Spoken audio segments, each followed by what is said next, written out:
और अब बात एक ऐसे मुद्दे की करते हैं जिस पर खूब सियासत हो रही है। जी हां, लव जिहाद। यूपी की योगी सरकार ने लव जिहाद पर सख्त कानून बना दिया है। अब हरियाणा सरकार ने भी लव जिहाद पर और कड़ा कानून बनाने की बात कही है। इससे पहले मध्य प्रदेश सरकार भी कानून बनाने की बात कह चुकी है।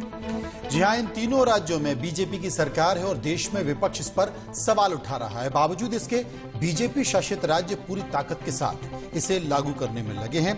तो क्या ये मान लिया जाए कि देश के आगामी होने वाले चुनाव में बीजेपी इसे एजेंडे के तौर पर ले रही है?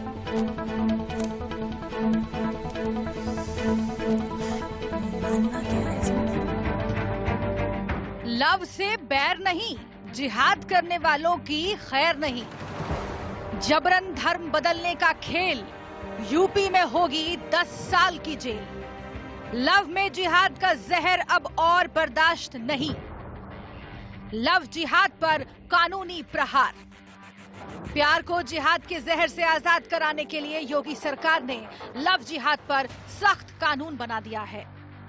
ये जनहित का कानून है और इससे लोगों की जिंदगियां सुरक्षित होंगी। हमारी बच्चियों की, जिनको बहला फुसला कर लोग शादी कर लिया करते थे और उसके बाद धर्म परिवर्तन करते थे, उनको दबाव बनाते थे कि आप इस्लाम कबूल करिए, कोई निकाह करने की बात करता था। तो इस तरह की जो बातें थी उन पर विराम लगेगा और जो लोग इस साजिश में शामिल थे, जो सिंडिकेट चला रहे थे और जो उनकी दुकानें चल रही थी, उनकी दुकानें भी बंद हुई हैं और जो लोग इस तरह का सिंडिकेट चला रहे थे उनके खिलाफ कड़ाई से निपटने का काम करेगी सरकार। इस कानून के तहत उनको जेल में डालने का काम करेगी। अब हमारे उत्तर प्रदेश में सब नहीं चलेगा। योगी सरकार के इस फैसले के बाद हरियाणा सरकार भी योगी की जय जयकार करने लगी है।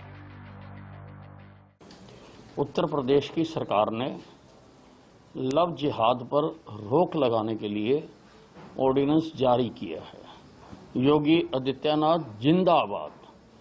हम भी हरियाणा में सख्त कानून बनाने पर प्रक्रिया हमने जारी कर रखी है। शीघ्र ही हरियाणा में भी ये कानून बनाया जाएगा।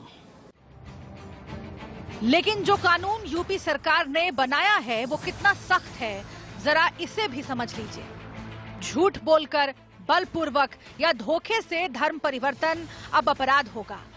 मर्जी से धर्म बदलने के लिए जिला मजिस्ट्रेट को पहले बताना होगा कि कोई लालच या बहकावे में धर्म परिवर्तन नहीं किया गया है। जिला मजिस्ट्रेट को बताने के 2 महीने बाद ही धर्म परिवर्तन होगा और अगर कानून तोड़ा तो 3 साल तक की सजा और 10,000 तक का जुर्माना होगा। सिर्फ शादी के लिए धर्म परिवर्तन मान्य नहीं होगा और अगर कानून तोड़ा तो 1 से 5 साल तक की सजा और 15,000 तक जुर्माना होगा।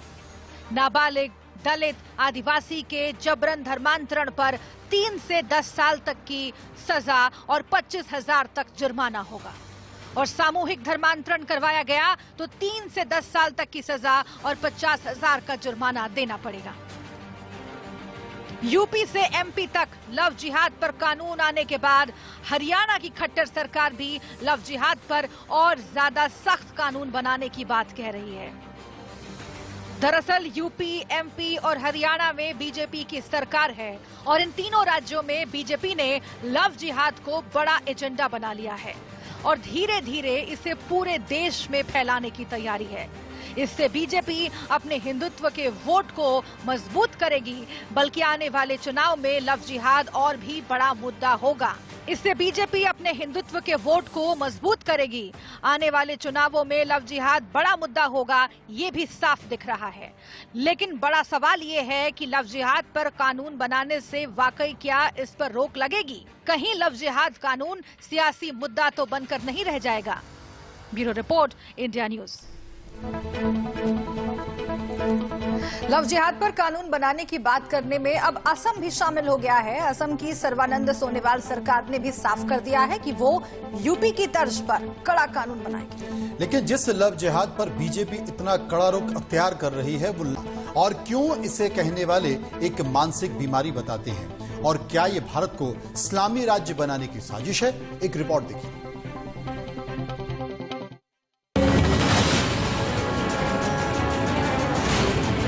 सोशल मीडिया के जरिए लव जिहाद की गहरी साजिश की जा रही है। कई मुस्लिम लड़के हिंदू नाम से फेसबुक अकाउंट बनाकर हिंदू लड़कियों को अपनी प्रेम जाल में फंसा लेते हैं। आमतौर पर ये एक मुस्लिम लड़की से एक हिंदू लड़की के प्यार और शादी की बात लगती है, लेकिन इस प्यार के पीछे एक गहरी साजिश है। इसमें लव जिहाद गैंग बहला फुसलाकर हिंदू लड़कियों को अपने प्रेम जाल में फंसाते हैं और जब शादी हो जाती है तो उन पर धर्म परिवर्तन करने के लिए दबाव डालते हैं। केरल हाईकोर्ट भी लव जिहाद पर अपनी चिंता जता चुका है। 25 जून 2014 को केरल के तत्कालीन मुख्यमंत्री उमान चांडी ने विधानसभा में जानकारी दी थी कि 2667 युवतियां 2006 से लेकर 2014 तक केरल में प्रेम विवाह के बाद इस्लाम कबूल कर चुकी हैं, जबकि केरला कैथोलिक बिशप काउंसिल ने इससे पहले 2009 में यह आंकड़ा 4500 बताया था। इसके अलावा एक अन्य संस्था ने कर्नाटक में 30,000 लड़कियों के लव जिहाद के शिकार होने की बात कही थी। हाथ में कलावा और सिर पर तिलक लगाकर लव जिहादी दूसरे धर्म का होने का छलावा करते हैं।